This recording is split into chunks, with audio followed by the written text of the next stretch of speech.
Sur cet exercice, on va essayer de vous initier à comment utiliser la fonction balayage pour réaliser un tuyau. Donc, un tuyau, c'est tout simplement une pièce. Donc, nouveau pièce. Alors, je vais essayer de prendre la vue de face, de tracer deux cercles concentriques, le premier et le second. Je vais faire de la cotation. Prenons par exemple ce diamètre-là de 50 et ce diamètre-là de 45. Donc là, c'est la base de, de mon tuyau. Maintenant, je vais essayer de tracer la trajectoire en esquisse 3D de mon tuyau. Donc je vais commencer par l'origine. Donc là, faites attention, nous sommes en train de travailler sur le plan XY. Donc vous voyez, le plan XY, c'est indiqué.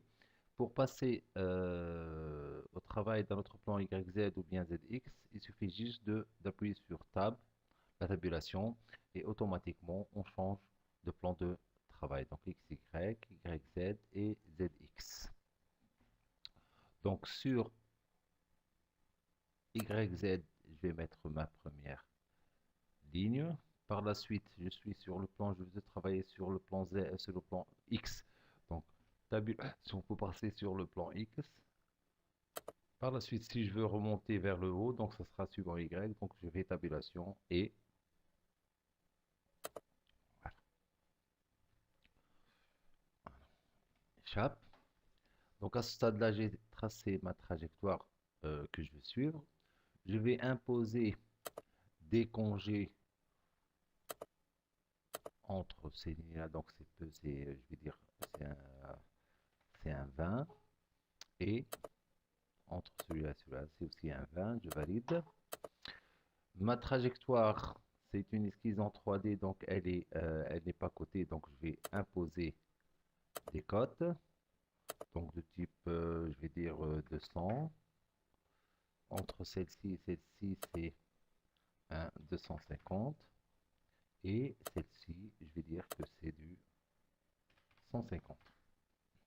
Donc là, ma trajectoire, elle est complètement contrainte. Donc je vais valider. Et au niveau de la fonction, je vais faire une fonction bossage base balayée.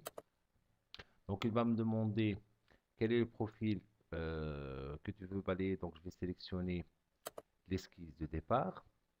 Par la suite, quelle est la trajectoire que tu vas suivre. Donc je vais sélectionner mon esquisse 3D et je vais valider. Donc là, ça va me poser un tout petit problème parce que euh, les, les, euh, les congés sont petits. Donc je vais revenir sur l'esquisse 3D et je vais agrandir mes rayons. Je vais dire 30. C'est encore peu. Il y a un interfaçage. 40, 50 et je valide. Et là, j'ai obtenu un tuyau, un tube suivant une trajectoire. Et vous voyez que là, c'est un tube. Donc ça, c'est la première façon pour réaliser un tube euh, pour une installation, surtout une conduite